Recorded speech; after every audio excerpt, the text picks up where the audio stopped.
প্রথমেই আমাদের রাজ্য কমিটির পক্ষ থেকে সাংবাদিক বন্ধুদেরকে আন্তরিক অভিনন্দন এবং শারদীয়ার প্রীতি এবং শুভেচ্ছা জানাই। আমাদের মধ্যে মঞ্চে উপবিষ্ট আছেন আমাদের রাজ্য রেগা কর্মচারী আত্মা গ্রুপের প্রেসিডেন্ট সঞ্জয় নিয়োগী মহোদয়, ভাইস প্রেসিডেন্ট রঞ্জিত দেব বর্মা মহোদয় এবং আমাদের আরেকজন ভাইস প্রেসিডেন্ট নৃপেন্দ্র সরকার মহোদয় এবং আমাদের রাজ্য কমিটির সদস্য বেনুদেব এবং রাজ্য সদস্য বিশ্বজিৎ নাহা মহোদয়। কনফারেন্সের মাধ্যমে আমাদের রাজ্য সরকারকে এবং মাননীয় সম্মানিত মুখ্যমন্ত্রীকে আমাদের সমস্ত রেগা কর্মচারীদের পক্ষ থেকে আন্তরিক শুভেচ্ছা এবং অভিনন্দন জানাই।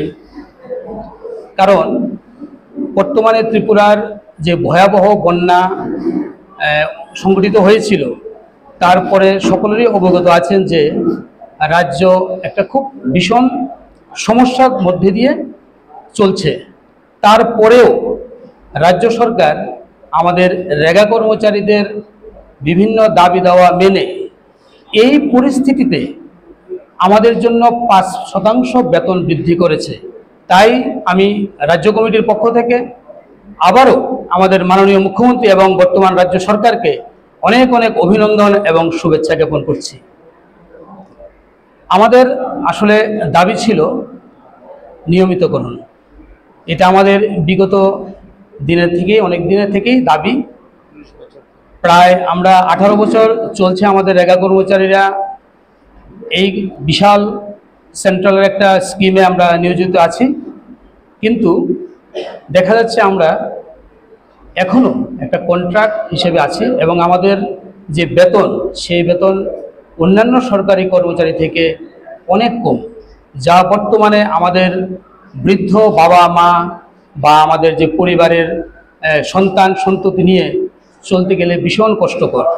সেই কষ্টকর পরিস্থিতি থেকে কিভাবে আমরা সামনের দিন এগোবো তা নিয়ে আমাদের রাজ্য সরকারের কাছে দাবি দেওয়া ছিল যে আমাদের নিয়মিতকরণ।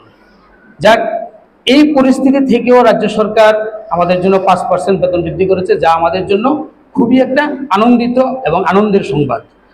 আমরা 5% বেতন বৃদ্ধির পরে রাজ্যের প্রায় 58টি ব্লকের মধ্যেই আমরা বিভিন্ন কর্মসূচি আয়োজন করেছি। আমাদের স্থানীয় বিধায়ক এবং আমাদের ব্লক সেলের চেয়ারম্যান, জেলা সভাধিপতি সকলকে নিয়ে আমরা ধন্যবাদ, ওদের মাধ্যমে ধন্যবাদ জ্ঞাপন করেছি রাজ্য সরকারকে এবং প্রায় অনেকগুলি ব্লকে হয়েছে এবং আগামী দিনও আমরা আবার তা করে যাব। ঠিক আছে, আমাদের প্রায় 2500-এর মতো 2378 জন সারা রাজ্যে কর্মচারী আছেন। কিন্তু আমাদের একটা ব্যাপার যেটা আজকে আমি আপনাদের মাধ্যমে রাজ্য সরকারের কাছে পৌঁছাতে চাই, যে আমাদের দাবি দেওয়া ছিল রেগুলার, এবং আরেকটা দাবি দেওয়া ছিল যেটা 2013 সালে জানি না কোনো এক অজ্ঞাত কারণে আমাদের আগের রাজ্য সরকার আমাদের মধ্যে যেমন টেকনিক্যাল অ্যাসিস্ট্যান্ট এবং computer operator, program assistant, accounts assistant এবং জিআরএস সকল স্তরের কর্মচারী ছিল, কিন্তু কোনো এক অজ্ঞাত কারণে আমাদের যারা জিআরএস আছেন, টেকনিক্যাল অ্যাসিস্ট্যান্ট আছেন, কম্পিউটার অপারেটর আছেন এবং প্রোগ্রাম অ্যাসিস্ট্যান্ট আছেন, তাদের মধ্যে একটা বৈষম্য তৈরি করে দিয়েছিল। সেই বৈষম্যটা হলো গ্রাজুয়েট এবং আন্ডার গ্রাজুয়েট, ডিগ্রি এবং ডিপ্লোমা, যা আমাদের কর্মচারীদের জন্য একটা ভীষণ হানিকারক এবং ক্ষতিকারক দিক হয়েছে। কারণ একই জায়গায় চাকরি করে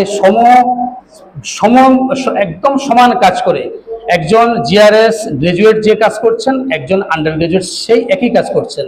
তদনুরূপ একজন ডিপ্লোমা হোল্ডার টেকনিক্যাল অ্যাসিস্ট্যান্ট যে কাজ করছেন, আমাদের ডিগ্রি হোল্ডার সেই একই কাজ করছেন, কম্পিউটার অপারেটর সেই একই ক্ষেত্রে এবং প্রোগ্রাম অ্যাসিস্ট্যান্টও সেই একই। কিন্তু দেখা গেল দুর্ভাগ্যের জিনিস যে তারা একই ধরনের কাজ করেও বর্তমানে সমান বেতন পাচ্ছেন না। তা আমি আশা করি আমাদের রাজ্য সরকারের কাছে আমরা যেরকমভাবে আমাদের দিকে রাজ্য সরকার দেখেছেন, আমাদের 5% বেতন বৃদ্ধি করেছেন, আগামী দিনেও আমাদের রাজ্য সরকার এই ধরনের বেতন বৈষম্য দূর করবেন আর আমাদের যে মুখ্য দাবি নিয়মিতকরণ করে আমাদের জন্য একটা সুন্দর দিন উপহার দেবেন।